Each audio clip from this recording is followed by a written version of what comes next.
저희가 오늘 살펴볼 하나님의 말씀은요, 신명기 31장인데요. 구약 성경에 보시면 이렇게 놀라지 말라 이런 표현이 나오는데요. 이게 이제 두려워하지 말라, 낙심하지 말라, 놀라지 말라. 요게요 비슷한 표현이라고 보시면 됩니다. 비슷한 얘기를 하는 건데 다양하게 다른 관점으로 좀 표현을 달리하는 표현이라고 보시면 돼요. 두려워하지 말라, 낙심하지 말라. 요 표현은요 신약 성경에도 종종 반복이 돼요. 근데 이 놀라지 말라는 표현은요, 그 신약 성경에도 나오긴 하는데 사실 영어 표현은 다릅니다. 그래서 이 좀 구약 성경에 더 많이 등장하는 그런 표현이라고 보시면 됩니다. 이런 말이 있어요. 이렇게 예전에 이제 선교학 시간에 신학원을 다닐 때 이제 공부할 때 저도 본 표현이었는데요. 예수님께는 뭐 비슷한 류의 굉장히 말이 많은데 이런 표현이에요. 예수님께는 12명의 제자가 있는데 11명은 선교사가 되었고 선교사가 되지 않은 한 사람은 배교자가 되었다. 이런 말이 있습니다. 무슨 말인지 아시겠죠? 주님을 열심히 섬기지 않는 사람은 중간은 없다는 거예요. 배교자가 된다는 겁니다. 근데 이것과 좀 사실은 비슷한 말을 하고자 하는데요. 저희가 이제 이 그리스도인은 아직도 공사 중 이 시리즈를 설교를 하고 있는데 이게 이제 기본적으로 영적 성장에 관한 것이라고 보시면 돼요.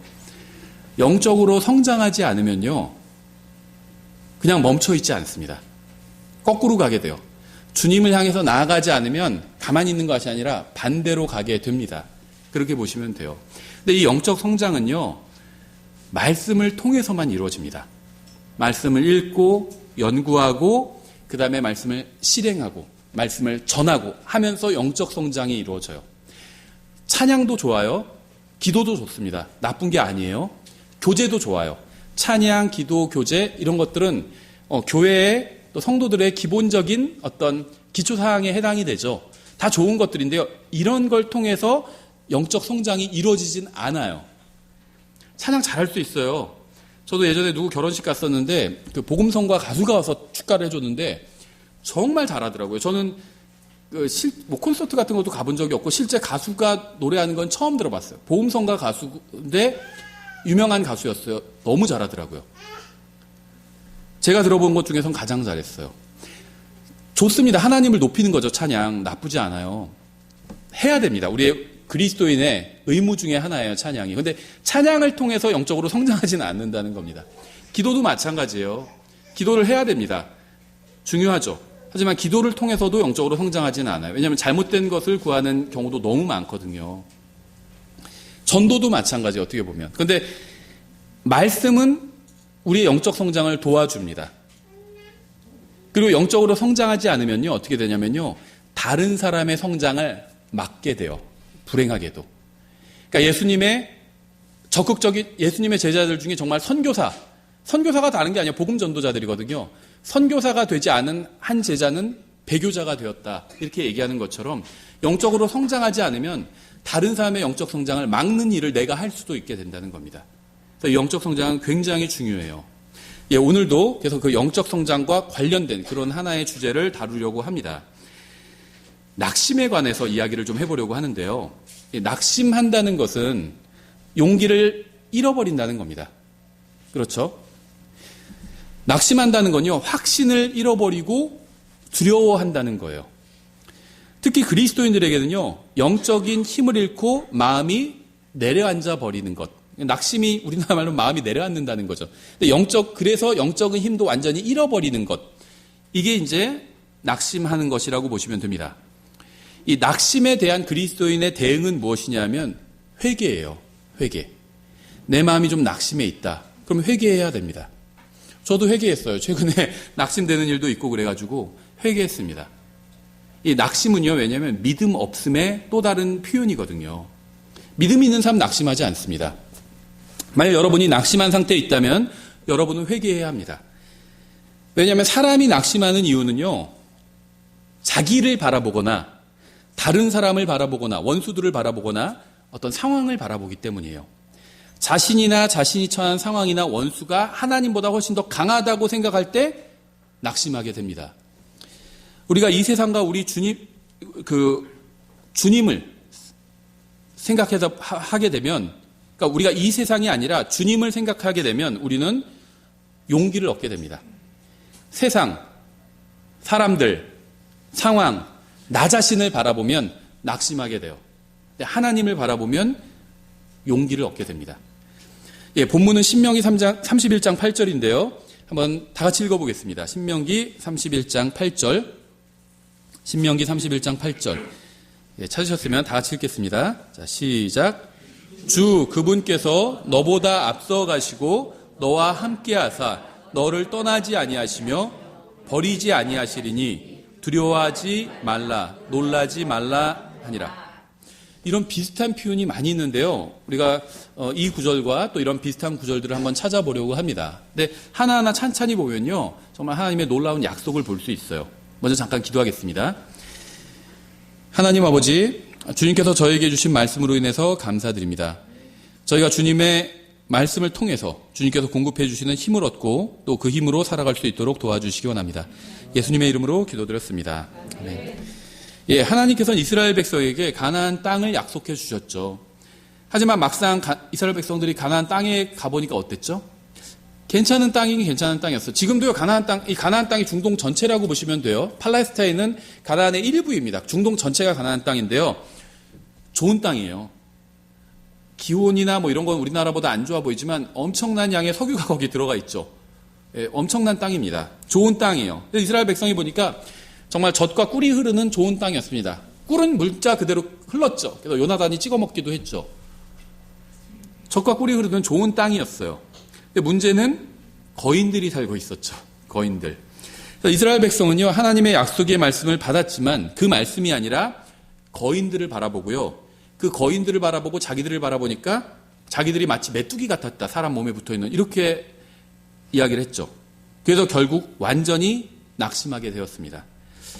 정탐꾼들의 보고를 들은 백성은 주님의 말씀에 대한 믿음을 완전히 상실하고 낙심해서 패닉에 빠져버리게 됐죠. 오직 두 사람만 낙심하지 않았어요. 바로 갈렙과 여호수아였죠. 갈렙과 여호수아는요, 가나안 사람들이나 자기들을 여리고의 높은 성벽이나 자신들을 바라본 것이 아니라 하나님을 바라봤고요. 그 하나님께서 가나안 거인들보다 훨씬 더 강하시다는 걸 믿고 있었습니다. 그래서 낙심하지 않아요. 그래서 낙심은요, 이게 믿음의 반대말이라고 보시면 돼요. 믿음이 없을 때 낙심합니다. 하나님을 바라보고 믿음이 있으면 낙심하지 않아요. 근데 이렇게 되어 있어요. 오늘 본문에 주 그분께서 너보다 앞서 가시고 이렇게 말씀하고 있습니다. 하나님께서 여러 번에 걸쳐서 주님께서 이스라엘 백성보다 앞서 가시겠다고 약속하셨어요. 앞서 가시고 또 맨 뒤에 가셨죠. 불기둥, 구름기둥으로 제일 앞서 가셨습니다. 그렇죠. 그렇게 인도해 주시겠다는 거예요. 저기 뭐 있는지 모르지만 너희가 한번 가봐. 이렇게 말씀하시는 것이 아니라 내가 가겠다, 앞서 가겠다 이렇게 말씀하셨습니다. 만약 우리가 하나님보다 먼저 나아가야 한다면 우리는 어떤 상황이 닥칠지 모르기 때문에 두려울 수 있어요. 뭐가 있는지 모르면 두렵잖아요. 근데 우리가 가야 될 길은요, 하나님이 먼저 가 계세요. 두려울 게 없다는 겁니다. 이상한 게, 무서운 게 없어요. 거기 하나님이 거기 계신데 뭐가 문제예요?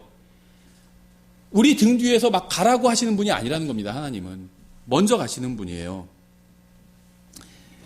그래서 먼저 가신 하나님을 바라본다면요, 우리도 용기를 내서 앞으로 갈 수 있다는 겁니다. 또 너와 함께 하사 이렇게 말씀하고 있죠. 주님께서는 우리와 함께 하실 겁니다. 먼저 가시면서 우리와 함께 하실 거예요. 저도 그럴 때가 있어요. 아이들 손잡고 가면서 제가 조금 앞에 가면서 아이들을 끌고 갈 때가 있습니다. 먼저 가지만 제가 함께 가는 거예요. 또 그렇죠. 때로는 우리가 원하는 것을 이뤄주지 않으실 수도 있어요. 우리가 요구하는 것을 주지 않으실 수도 있습니다. 하지만 그런 때에도요, 주님께서는 우리와 함께 하실 겁니다. 주님께서는 제가 이 세상에서 보내는 마지막 순간까지 저와 함께 하실 거예요. 그리고 제가 이 세상을 떠나 새로운 세상에서 눈을 뜨면요, 그곳에서도 여전히 주님께서는 저와 함께 해주실 겁니다. 주님께서는 절대 저를 버리지 않으시고요, 떠나지 않으실 거예요. 우리가 이 세상을 사는 동안도 주님께서 함께 하시죠. 여기서 이 세상에서 수명이 다 끝나면 어떻게 되죠? 우리가 주님께서 먼저 오시든지 이 세상에서 우리의 수명이 끝나면 하늘나라에서 눈을 뜨게 되죠. 뜨면은 주님을 또 보게 돼요. 나와 함께 하셨던 주님이 먼저 거기에 가 계신 거예요. 그렇죠. 저는 믿음을 통해서 은혜로 구원을 받았습니다. 예수 그리스도와 하나님의 공동 상속자가 되었어요. 하지만 여전히 낙심하고 때로는 좌절하고 때로는 쓰러지기도 합니다. 그럴 때마다 하나님께서는요, 제가 누구와 함께 있는지 기억하기를 원하세요. 제가 낙심하는 이유는 제가 주님과 함께 있다는 사실을 완전히 망각해버리기 때문에 낙심하는 거예요. 그 낙심은 믿음의 반대라는 겁니다.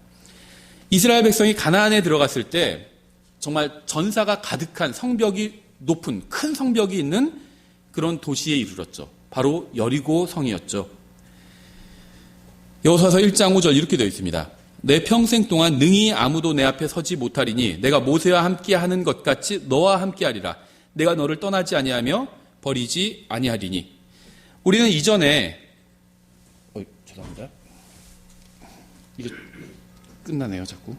아이고.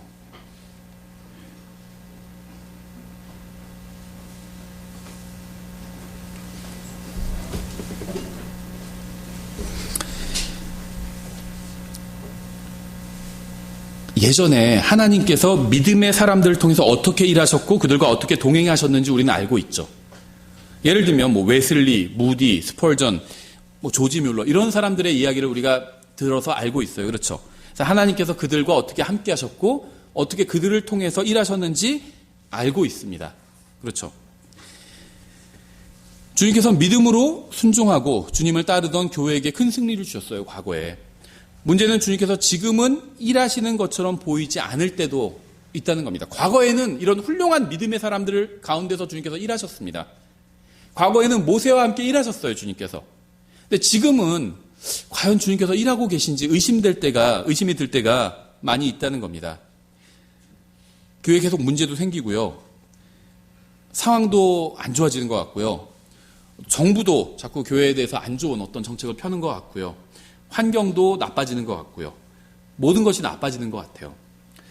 정부가 교회를 압박하는 것 같이 보이고요. 동성연애자들은 막 더욱 득세하는 것처럼 보이고요. 우리는 말세가 될수록 상황이 더욱 나빠진다고 생각을 합니다. 하지만 상황은 나빠지지 않아요. 왜냐면요. 예전에 믿는 사람들을 통해서 일하셨던 하나님께서 지금도 우리와 함께 계시기 때문입니다. 하나님이 함께 계시면 그건 상황이 나쁜 게 아니에요. 생각해 보세요. 예수님이 온 하늘과 땅을 창조하신 예수님이 지금 우리와 함께 내 옆에 계시다면, 만약에 눈에 보이게 그렇게 계신다면 그게 상황이 나쁜 건가요? 나쁘지 않은 겁니다. 하나님이 함께 계시다면 상황은 나쁜 게 아니에요. 그래서 제가 상황은 나빠지지 않았다 이렇게 말씀드리는 겁니다. 하나님께서 함께 하고 계세요. 우리와 믿는 사람들과 함께 하신다고 그랬잖아요. 그럼 상황은 나빠진 게 아니라는 겁니다.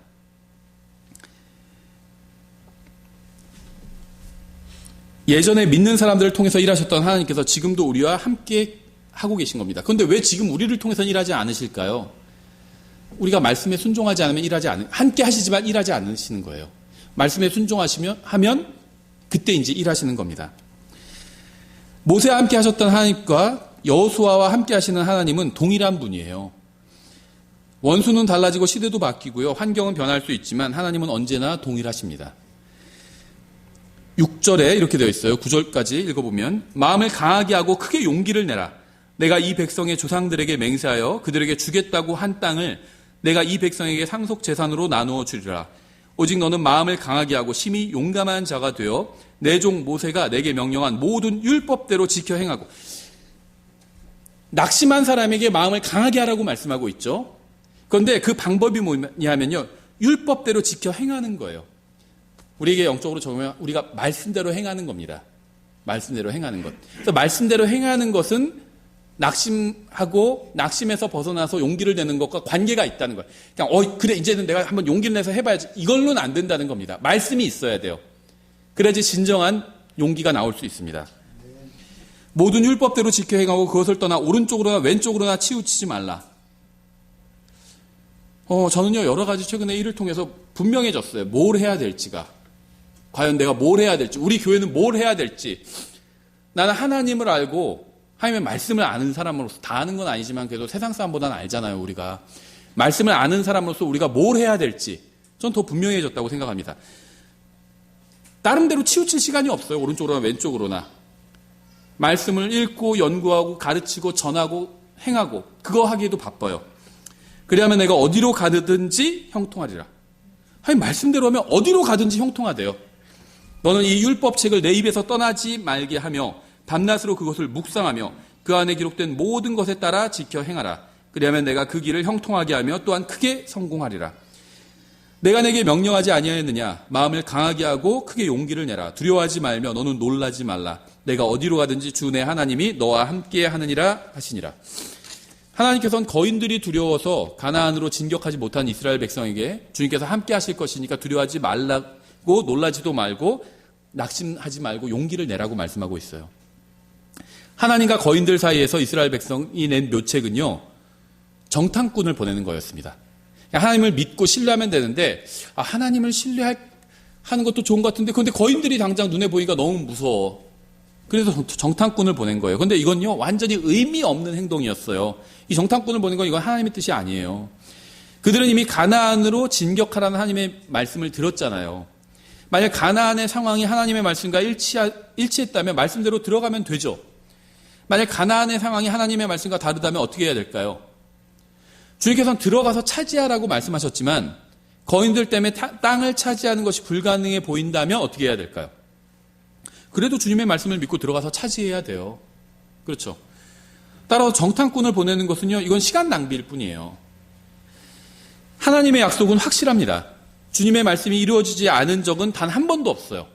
말씀대로 행하면 형통하대요. 다른 것을 하면 형통한다고 말씀하신 적이 없어요. 자, 찬양도 좋은 거라고 그랬죠. 교제도 좋은 거예요. 기도도 좋은 겁니다. 나쁜 거 아니에요. 우리가 다 해야 되는 거예요. 근데 그렇게 하면 형통할 것이다. 이렇게 말씀하신 적이 없어요. 찬양을 많이 하면 형통할 것이다. 이렇게 말씀하신 적. 찬양해야 됩니다. 더 많이 해야 돼요.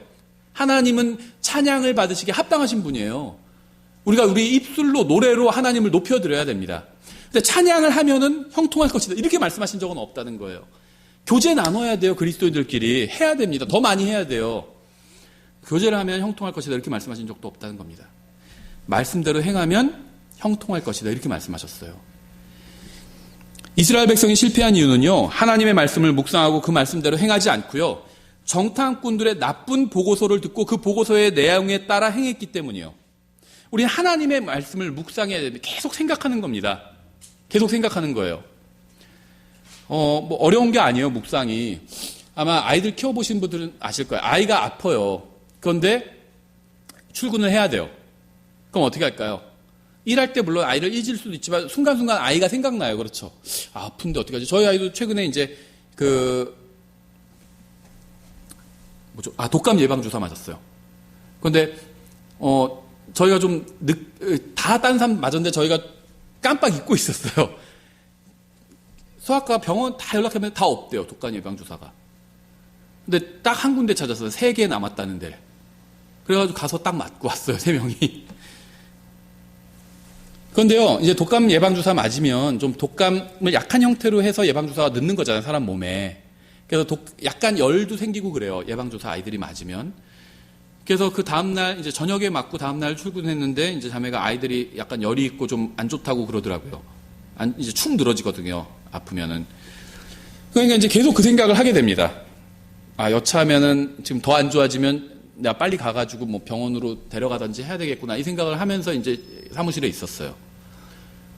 그게 이제 묵상하는 거예요. 아이들을 생각하는 겁니다. 하나님의 말씀을 그렇게 묵상하라는 거예요. 그런데 이 이스라엘 백성이 실패한 이유는요, 하나님의 말씀이 아닌 정탐꾼들의 보고. 한마디로 기자들이 들어가서 막 그 뉴스 올리는 거 있죠. 뉴스 미디어를 신뢰한 겁니다. 그 뉴스를 묵상한 거예요. 그런 분들 굉장히 많아요. 저한테 말씀을 보내는 분도 있고요. 어디 말씀을 올리는 사람들도 있어요. 그 SNS에. 뉴스를 올리는 사람들이 있어요. 그분들은 막 뉴스만 묵상하는 분들이에요. 계속. 주야로 뉴스를 묵상하는 분들입니다. 그런 분들은 어떻게 되는지 아세요? 낙심하게 돼요. 뉴스를 들었더니 막 힘이 나고 믿음이 생겼다. 이런 사람 본 적이 없습니다. 큰일 났다. 이대로 되면 괜찮을까?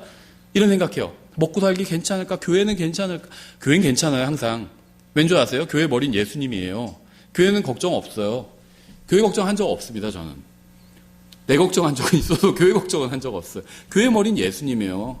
문제 없어요. 근데 뉴스를 보면 걱정이 돼요. 와, 이거 먹고 사는 거 괜찮을까? 교회는 괜찮을까? 뉴스를 묵상하면 그렇게 됩니다. 마음이 낙심하게 됩니다. 하나님의 말씀을 묵상하면 용기를 얻게 됩니다.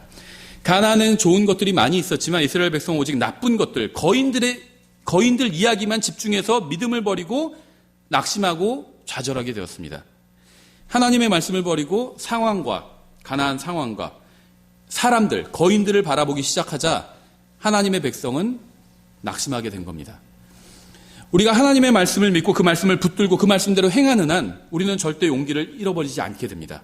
하지만 우리가 하나님의 말씀에서 눈을 돌려 세상을 보고 상황을 보고 우리 자신을 보고 그러면 우리는 낙심하고 주저앉아 버리게 돼요.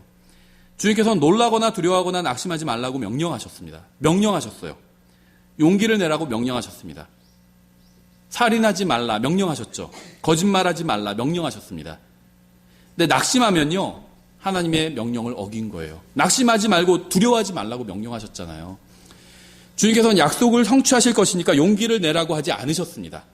이게 중요해요. 내가 약속을 이뤄줄 테니까 용기를 내라 이렇게 말씀하지 않으셨어요.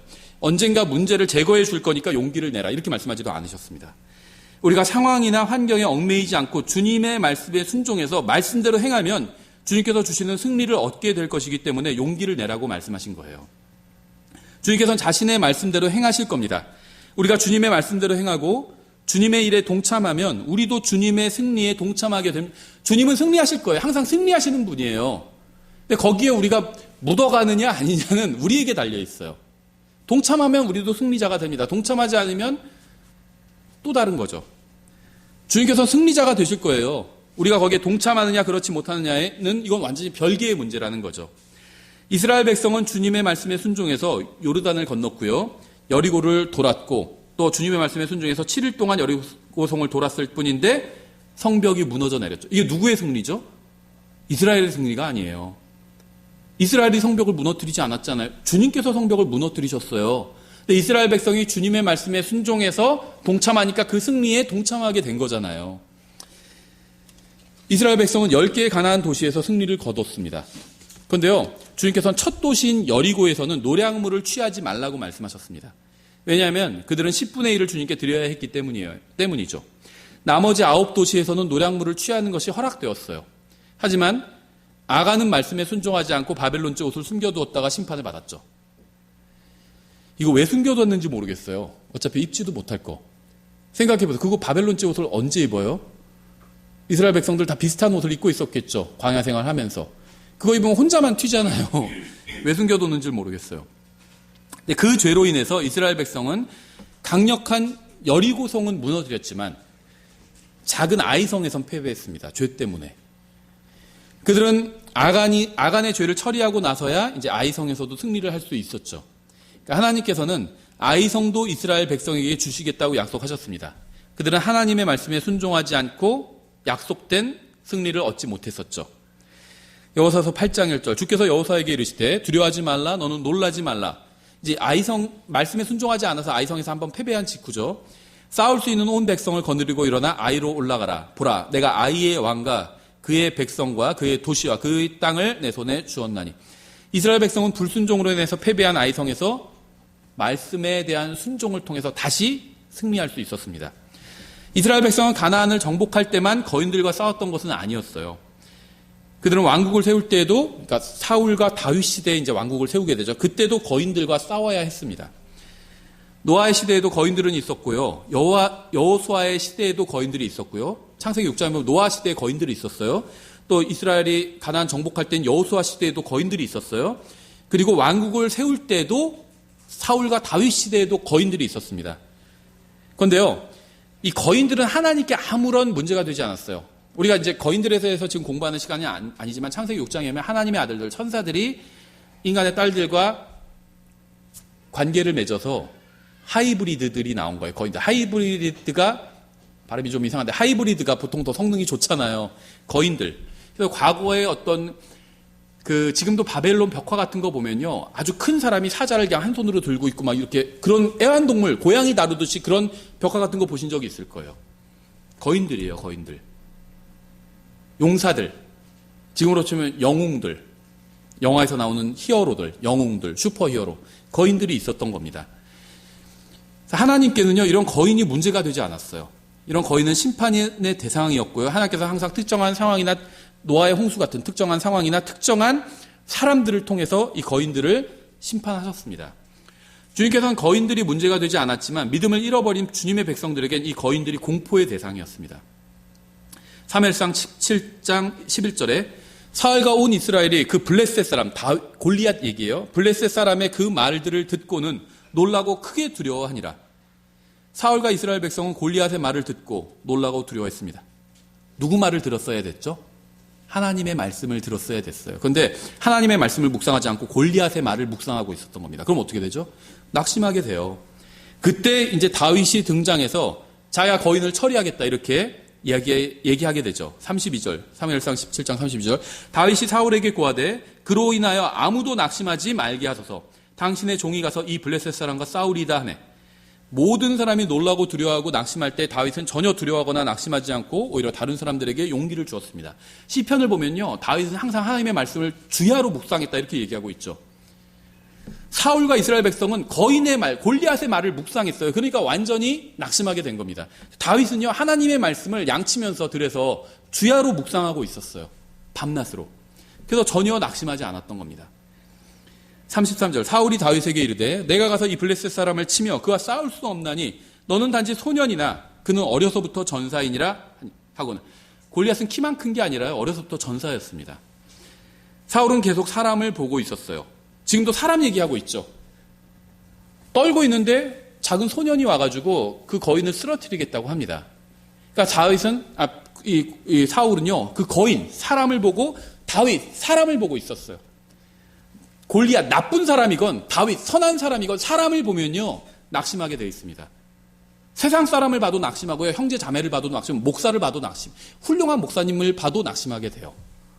사람을 보면 낙심하게 됩니다. 사울은 거인인 골리앗을 보고 두려워했고요, 낙심했고요, 소년 다윗을 보고 승리할 가망이 전혀 없다고 판단했습니다. 그는 주님을 보지 않았어요. 만일 사울이 골리앗이나 다윗을 보지 않고 주님을 봤다면 승리할 수 있었을 겁니다. 34절, 다윗이 또 이르되 나를 사자의 발톱과 곰의 발톱에서 건져내신 주 그분께서, 누구 얘기하고 있죠? 사울은 사람 얘기하고 있죠. 그 거인 너무 세, 전사였어. 어렸을 때부터 싸움도 잘했어. 너는 작잖아, 넌 소년이. 사람 보고 사람 얘기하고 있어요, 사울은. 이게 사울이 실패한 원인이었어요. 다윗은요, 하나님 얘기를 하고 있어요. 하나님만 보고 있었고 하나님의 말씀을 묵상하고 있었거든요. 그러니까 꺼낸 얘기가 하나님 얘기예요. 나를 사자의 발톱과 곰의 발톱에서 건져내신 주 그분께서 나를 이 블레셋 사람의 손에서도 건져내시리. 하나님 얘기를 하고 있어요, 다윗은. 사울이 다윗에게 이르되 가라, 주께서 너와 함께 계시기를 원하노라 하니라. 그러니까 사울이 좀 리마인드가 됐죠. 맞아, 주님을 봐야 되는데. 다윗과 사울은 달랐습니다. 그는 사람을 보지 않고요, 자신과 함께 하시는 주님을 바라봤어요, 다윗은. 하나님께서는 변하지 않으셨다는 사실은 다윗은 알고 있었지만 사울은 몰랐습니다. 하나님께서는 항상 거인들을 심판하셨어요. 다윗은 그런 하나님을 신뢰했고요, 사울은 신뢰하지 않은 겁니다. 하나님을 아는 것과 신뢰하는 건 완전히 다른 얘기예요. 다윗은 하나님께서 함께 계시기만 한다면 작은 돌멩이로도 거인을 쓰러뜨릴 수 있다고 생각했습니다. 어떤 무기를 사용하느냐가 문제가 아니라 하나님께서 함께 계시느냐 그렇지 않느냐, 이게 문제였다는 걸 알고 있었어요. 무기는 상관없어요. 하나님께서는요, 바람으로도 심판하세요. 회오리 바람으로도 집을 들어서 날려버리시는데 하나님께는 무기가 상관없어요. 바람으로도 심판하실 수 있어요, 하나님은. 돌멩이면 충분하죠. 무기가 중요한 게 아니라 누가 함께 하느냐, 그게 중요한 겁니다. 다윗은 문맷돌을 능숙하게 던지는 사람이었죠. 하지만 저는요, 다윗이 자신의 실력을 믿었다고 생각하지 않아요. 내가 거인이고 전사긴 하지만 내가 물맷돌을 잘 던지니까 내가 이기겠지, 이렇게 생각하지 않았을 겁니다. 자신의 능숙함과 육체적인 능력을 믿었다고 생각하지 않습니다. 다윗은 자신의 능력이 아니라 전능하신 하나님의 능력을 믿었어요. 다윗은 5개의 돌을 가지고 골리앗에게로 나아갔습니다. 왜 5개의 돌멩이를 가져갔을까요? 맞추지 못할지도 모른다는 불안감에서 5개의 돌을 챙겨갔을까요? 성경에 의하면요, 골리앗에게 4명의 형제들이 있어요. 다윗은요, 5개의 돌멩이로 5명의 거인을 쓰러뜨리려고 했던 거예요. 하나님께서 명령하신다면 바로 돌격해서 5명 모두 다 쓰러뜨려야겠다, 이렇게 생각했던 겁니다, 다윗은. 골리앗과 같은 거인들은요, 하나님의 자녀인 이스라엘 사람들에게 큰 장애물이었습니다. 우리 앞에도 이런 장애물들이 굉장히 많이 있어요. 성경은 단 한 번도 구원받은 사람 앞에는 어떤 장애물도 없을 것이다, 이렇게 말씀하신 적이 없습니다. 오히려 구원받아 하나님의 자녀가 되고 그분의 말씀대로 살려고 하면 세상과 마귀와 육신이 방해를 하고 막아설 겁니다. 하나님께서는 우리에게 말씀을 주셨습니다. 우리가 그 말씀에 순종한다면 우리는 주님께서 주시는 승리를 누릴 수 있어요. 영적 전쟁의 승리는요, 우리 앞에 어떤 적이 서느냐에 달린 것이 아니라 우리가 말씀에 순종하느냐에 달려 있어요. 거인이 섰느냐, 사자가 섰느냐, 곰이 섰느냐, 늑대가 섰느냐, 거기에 달려 있지 않아요. 말씀에 순종하느냐에 달려 있습니다. 말씀에 순종하지 않으면 늑대가 아니라 치와한테도요, 도망갈 수도 있어요. 치와도요, 아주 그 성격 안 좋은 치와들은 굉장히 무서워요. 곰이 아니라 그런 치와한테도 패배할 수 있어요. 말씀에 순종하지 않으면. 하나님께서는 솔로몬이 성전을 건축하게 하셨습니다. 1000명의 아내를 두었던 사람이 어떻게 그런 일을 할 적임자였는지는 잘 모르겠어요. 다윗은 자신의 아들 솔로몬이 주님의 집을 건축하기를 원했죠. 이렇게 얘기를 합니다. 역대상 22장 11절에 이제 내 아들아 주께서 너와 함께 계시기를 원하노니 너는 형통하여 그분께서 너에게 말씀하신 대로, 형통은요 항상 말씀과 관련이 있어요. 주님께서 말씀하신 것과 관련이 있어요. 너에 관해 말씀하신 대로 주 내 하나님의 집을 건축하라. 오직 주께서 내게 지혜와 명철을 주시고 이스라엘에 관한 책무를 주사 내가 주 내 하나님의 율법을 지키게 하시기를 원하노라.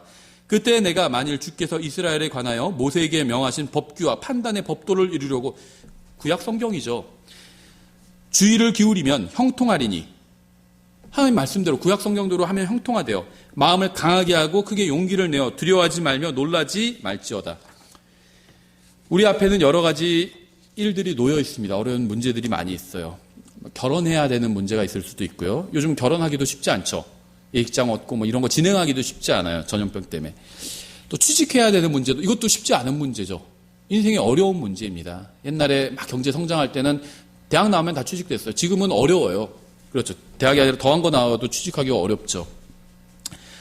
또 교회로 함께 모이고 이런 문제도 쉬운 문제가 아닌 것 같아요.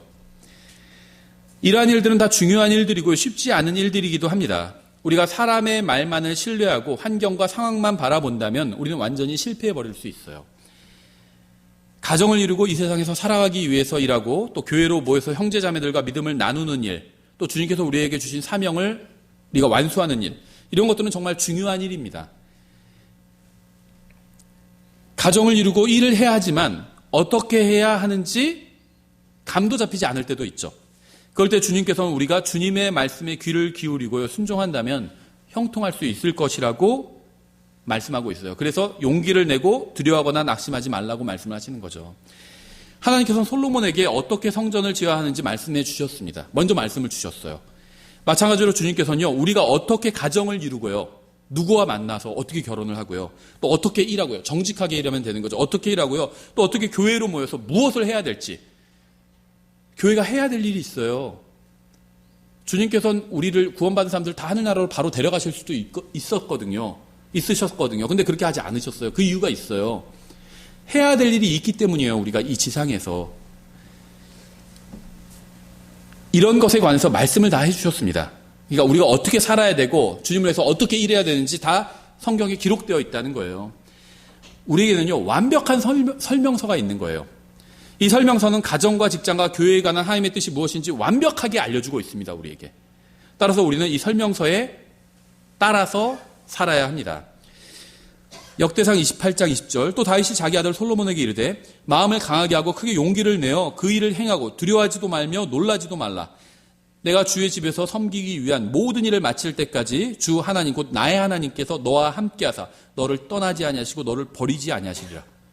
하나님께서 사명을 주실 때마다 항상 이 약속을 주시죠. 반복돼요. 여호수아에게도 주셨고요, 솔로몬에게도 주셨고요, 계속 반복되고 있습니다. 또 주님의 말씀, 사명을 받은 우리 교회에게도 이 약속을 주고 계신 거예요. 우리의 상황은 좋지 않을 수 있어요. 하지만 저는 상황이나 사람을 보지 않을 겁니다. 저는 저와 함께 하시는 하나님을 바라보면서요, 저에게 주신 임무, 사명을 생각할 거예요. 하나님께서는 저를 내버려 두지 않으실 거고요, 제가 주님의 말씀에 순종하는 한 제 안에서 일하실 겁니다. 무조건 나와 함께 하실 것이다, 이렇게 생각하지는 않아요.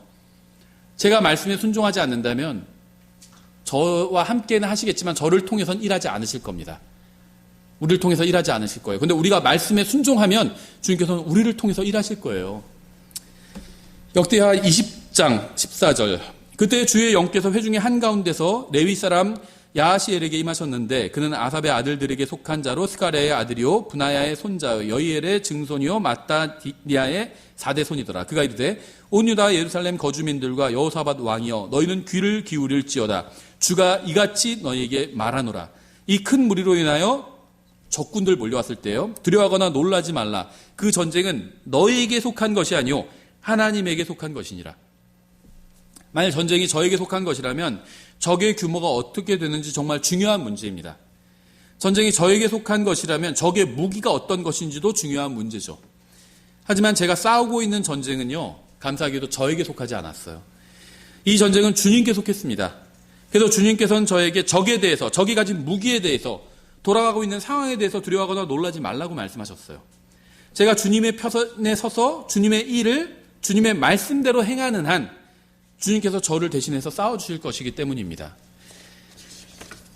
예수님께서는요, 반석 위에 주님의 교회를 세우시겠다고 말씀하셨죠. 이 반석 위에 내가 내 교회를 세우리니 지옥의 문들이 그것을 이기지 못하리라. 이렇게 말씀하셨어요. 주님께서 친히 교회를 세우시고 교회를 나중에 데리러 공중으로 오실 겁니다. 주께서 호령과 천사장의 음성과 하나님의 나팔 소리와 함께 친히 하늘로부터 내려오시리니 그리스도 안에서 죽은 자들이 먼저 일어나고 그 뒤에 살아서 남아있는 우리가 그들과 함께 구름들 속으로 채어 올라가 공중에서 주를 만나리라. 이걸 한마디로 말하면 휴거죠. 그리하여 우리가 항상 주와 함께 있으리라. 그러므로 이 말씀들로 서로 위로하라. 성경에 기록된 그대로 주님께서 교회를 만드셨고요. 이제 그 교회를 하늘로 데려가실 겁니다. 이것이 무엇을 의미하는지 아세요? 저는 얼마나 많은 사람들과 정부와 국가와 민족과 또 안 좋은 상황과 마귀와 적그리스도들이 주님을 대적하고 교회를 대적하고 그리스도인들을 대적하든 상관할 필요가 없다는 겁니다. 교회를 만드신 분도 주님이고요. 교회를 데려가실 분도 주님이에요. 얼마나 많은 세력들이 우리를 대적하는지는 전혀 상관할 필요가 없다는 겁니다.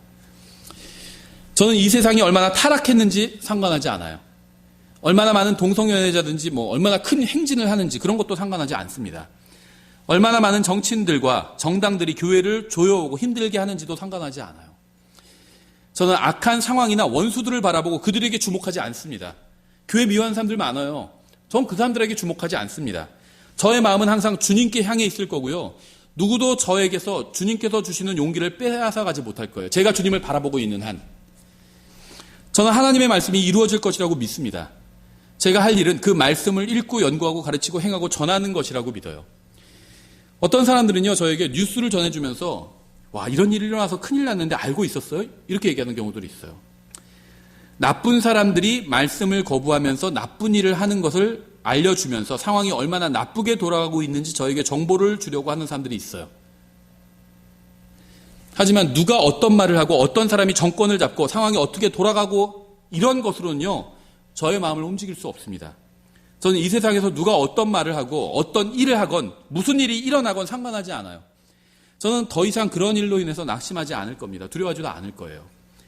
저에게 중요한 것은요, 누가 무슨 말을 했는지나 무슨 일이 일어나는지가 아니라 하나님께서 무슨 말씀을 하셨고 무엇을 약속하셨는지, 이게 저에겐 중요합니다. 하나님께서 말씀하셨고 그 말씀대로 일하시고요. 또 제가 주님의 말씀을 믿고 그 말씀대로 행하는 한 다른 무엇도 중요하지 않아요. 결국 다 하나님의 말씀대로 될 겁니다. 결국 모든 것은 주님의 말씀대로 될 것이기에 저는 주님의 일과 주님의 고난과 주님의 승리에 동참할 거예요.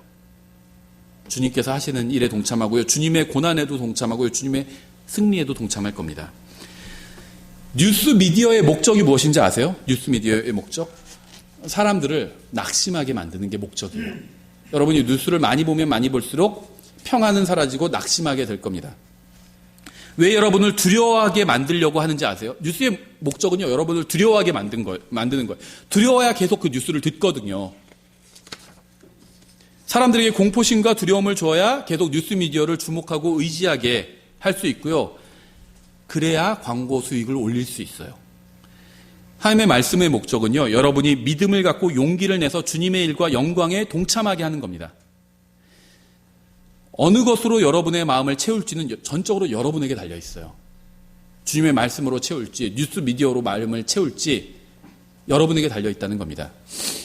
역대하 20장 17절. 이 전쟁에선 너희가 싸울 필요가 없나니 너희는 정렬하고 가만히 서서 너희와 함께하는 주의 구원을 보라.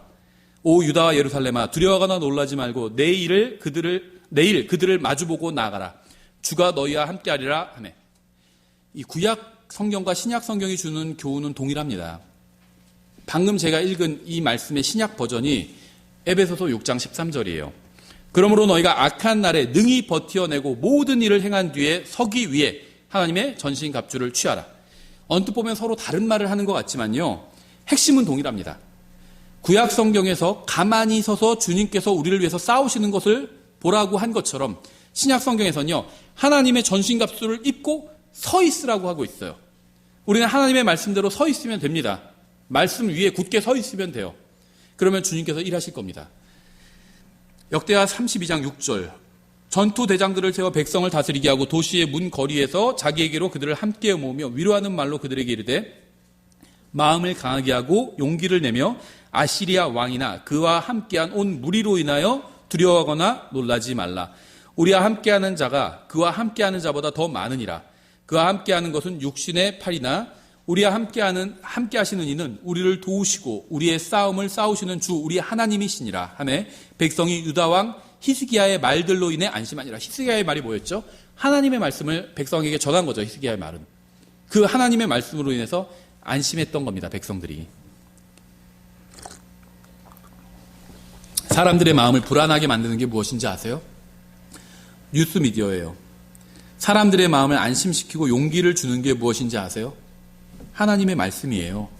여러분의 마음이 왜 불안한지 아세요? 만약에 불안하다면 왜 불안한지 아세요? 여러분이 머릿속으로 상상하는 것들 때문입니다. 여러분의 염려와 걱정과 두려움이 여러분의 마음을 불안하게 만들어요. 오직 주님의 말씀을 신뢰할 때만 마음은 평안을 누릴 수 있습니다. 아시리아는 큰 적이었어요. 세계사에 나올 정도로 아주 큰 세력이었습니다. 하지만 이스라엘 백성은 걱정하지 않아도 됐어요. 그렇죠. 우리는 지금 구약 성경 다 끝나고 결과를 알잖아요. 이 당시에 히스기야 당시에 이스라엘 백성들은 두려워서 벌벌 떨었어요. 엄청난 큰 제국의 세력이 와서 협박하고 있잖아요. 두려워했습니다. 근데 우리는 모든 것이 끝난 결과를 보고 있잖아요. 두려워할 필요가 있었을까요? 이스라엘 백성이? 전혀 두려워할 필요가 없었어요. 페르시아나 바벨론도 마찬가지예요. 그들은 초강대국들이었고요. 막강했지만 걱정하지 않아도 됐습니다. 주님께서 싸우실 것이기 때문이에요. 정사와 권세와 이 세상의 통치자들과 더러운 영들과 어둠의 주관자들과 그들의 하수인들과 사탄적인 정부들로 인해서 염려하고 걱정하고 두려워할 필요가 전혀 없습니다. 우리의 모든 죄값을 십자가에서 갚아주신 바로 그 주님께서 우리를 대신해서 싸우실 것이기 때문이에요. 우리가 낙심하는 이유는요. 문제를 바라보기 때문입니다. 상황과 사람들을 바라보기 때문이에요. 우리가 낙심하고 염려하는 이유는요. 우리 자신을 바라보기 때문입니다. 우리가 말씀이 아닌 다른 것에 정신이 팔려 있을 때 하나님께서 저 멀리 계신 것처럼 느껴져요. 하나님께서 여기 안 계신 것 같아요. 주님께서 계셨더라면 이렇게 우리가 처참해지도록 하지 않으셨을 것 같아요. 하지만 하나님께서는요. 단 한 번도 우리를 떠나시거나 버리신 적이 없습니다. 성령님을 통해서 우리 안에서 거하시고요. 우리가 말씀을 믿고 따라오기를 기다리고 계세요. 그런데 우리가 계속 상황과 문제와 사람들만을 바라본다면 우리는 낙심과 두려움과 좌절에 사로잡히게 될 겁니다. 이사야서 41장 10절 이제 거의 끝나갑니다. 설교가 너무 길다고 낙심하신 분이 있다면 희망을 제가 드릴게요. 설교가 거의 끝나가요. 이사야서 41장 10절 너는 두려워하지 말라. 내가 너와 함께하느니라. 놀라지 말라. 나는 내 하나님이니라. 내가 너를 강하게 하리라. 참으로 내가 너를 도와주리라. 참으로 내가 내 의의 오른손으로 너를 떠받쳐 주리라. 계속해서 두려워하지 말라는 말씀이 성경에 반복되고 있어요. 주님께서는 단 한 번도 원수가 사라질 것이라고 말씀하지는 않으셨습니다. 이제 원수가 무서운 거인들 다 사라질 거니까 두려워하지 마. 이렇게 말씀하신 적이 없어요. 우리가 이 세상에 있는 한 원수는 계속 존재할 겁니다. 사악한 영적 거인들이 우리를 방해할 거예요. 우리가 이 세상에 있는 한 계속 문제와 장애물과 반대가 있을 겁니다. 하지만 우리가 계속해서 주님을 신뢰하면서 말씀 안에 거한다면 우리는 결코 두려워하거나 놀라거나 낙심하지 않을 겁니다. 우리가 계속 주님을 바라보고 우리의 마음을 주님의 말씀으로 채운다면 우리는 어떤 상황에서도 용기를 잃지 않을 겁니다. 우리가 말씀 안에 거하면 하나님께서 우리를 도와주실 거예요. 말씀 안에 거하고 말씀대로 행하면 도와주실 것이고요. 말씀대로 행하지 않으면요 도와주실 수가 없어요. 예레미야 10장 1절, 2절 마지막 인용이에요. 오 이스라엘의 집아, 너희는 주께서 너에게 하시는 말씀을 들을지어다. 주가 이같이 말하노라. 이교도들의 길을 배우지 말며. 이교도들의 길이 뭔지 아세요? 여기 나와요. 하늘의 표적들에 놀라지 말며. 놀라지 말라. 이교도들은 그것들에 놀라느니라. 이거 굉장한 말씀이에요. 이교도들은요, 이 세상에서 일어나는 일들과 하늘에서 일어나는 일들로 인해서 두려워합니다. 홍수가 나고요, 막 지진이 나고요, 전염병이 돌고요, 막 사악한 정부가 들어서고요, 그럼 막 두려워해요. 이거 큰일 났다. 또 하늘에서 막 어떤 징조가 보이면 두려워합니다. 이교도들은요, 상황과 징조, 환경을 보고 놀라고요, 자연 현상을 보고 종말이 왔다고 놀라고 두려워하기도 합니다. 종교와 미신과 과학과 뉴스는요, 사람들의 마음을 놀라게 하고 두려워하게 합니다. 종교와 미신만 사람들을 두렵게 하는 게 아니라 과학도 두렵게 해요. 이 전염병은 치사율이 몇 %고요. 그거 들으면 두려워져요. 하지만 우리는 그 어떤 일로도 놀라거나 두려워하지 않아요. 왜냐하면요, 우리는 전능하신 하나님을 우리 안에 모시고 있기 때문입니다. 무서운 것도 없고요, 두려운 것도 없어요. 그냥 그 말씀대로 하기만 하면 돼요. 그러면 형통할 거라고 했잖아요. 말씀대로 하면. 저는 하늘이 사라지고 땅이 사라져도 놀라지 않을 겁니다. 하늘들의 표적들에 놀라지 말라 그랬잖아요. 별이 떨어지고요, 무슨 뭐 헬리해성 같은 거 막 지구에 부닥치러 오고요. 그래도 놀라지 않을 거예요. 왜냐하면 저는 하늘과 땅은 모두 사라져 버릴 것이라고 믿기 때문입니다. 모든 원소가 뜨거운 열기로 녹아 없어질 거예요. 해가 검게 변하고 별들이 하늘에서 떨어질 것이고 하늘이 두루마리처럼 다 말려버릴 겁니다. 하늘 전체가. 저는 이러한 일들을 봐도 놀라지 않을 거예요. 왜냐하면 모든 것이 하나님의 말씀대로 이루어지고 있기 때문입니다. 이교도들은 자연현상이나 상황이나 사람들을 보고 놀랄지 몰라도요, 하나님을 믿는 사람들은 전 우주가 사라져도 놀라지 않을 거예요. 정말 하나님을 신뢰한다면 전 우주가 사라져도 놀라지 않습니다. 전 여러분이 어떤 상황에서도 낙심하지 말고 용기를 내었으면 합니다. 왜냐하면 여러분이 구원받아 하나님의 자녀가 되었다면, 정말 구원받았다면, 정말 예수님께서 십자가 위에서 피를 흘리고 죽으신 것이 내 죄값을 갚기 위해서 그렇게 하셨다고 정말 믿는다면 무슨 일이 있어도 주님께서 여러분을 버리지 않으실 거고요. 여러분을 절대 떠나지 않으실 겁니다. 누가 다음 대통령이 되든 상관없이, 다음에는 어떤 전염병이 돌든 상관없이, 우리 교회에 어떤 어려움이 닥치든 상관없이 주님께서는 항상 여러분과 함께 하실 것이고요. 전염병이 있든 없든 사라지든 상관없이, 거리두기가 계속되든 해제되든 상관없이 주님께서는 우리와 함께 하실 거고요. 우리가 주님의 말씀대로 행한다면 우리 안에서 일하실 겁니다. 따라서 우리는 이 세상에서 무슨 일이 일어나든 상관없이 계속해서 말씀을 읽고, 말씀을 연구하고, 말씀대로 행하고, 말씀을 전하고, 말씀 안에 거할 겁니다. 이 세상에서 무슨 일이 일어나든 상관없이, 누가 우리와 함께하든 떠나든 이런 것도 상관없이 우리는 하나님께서 우리에게 명령하신 일을 할 겁니다. 그리고 머지않아 우리는 약속을 지키시는 하나님과 얼굴과 얼굴을 마주 보면서 영원히 함께하게 될 거예요. 우리의 마음이 가나안인들과 거인들과 아시리아인들과 문제들과 우리 자신에 사로잡혀 있으면 우리는 계속 걱정과 염려와 낙심과 절망 가운데 있게 될 겁니다. 하지만 우리의 마음이 하나님과 그분의 말씀으로 가득 차게 되면 우리는 용기와 확신과 기쁨과 평안 가운데 있게 될 겁니다. 저는 사람과 문제가 아니라 하나님과 말씀으로 저의 마음을 채울 거예요. 여러분의 마음도 그렇게 사람과 문제와 상황으로 채우지 마시고요. 하나님의 말씀으로 채우시길 바랍니다. 그러면요, 문제가 더 이상 문제가 아니게 돼요. 기도하겠습니다. 하나님 아버지, 저에게는 용기와 확신이 필요합니다. 세상이 주는 용기와 확신이 아니라 주님께서 주시는 용기와 확신이 필요합니다.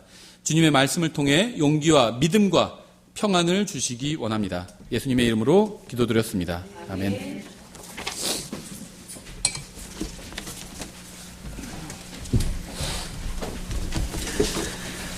네, 자리에서 일어나셔서 찬송가 703장 우리 마침 찬양하시겠습니다.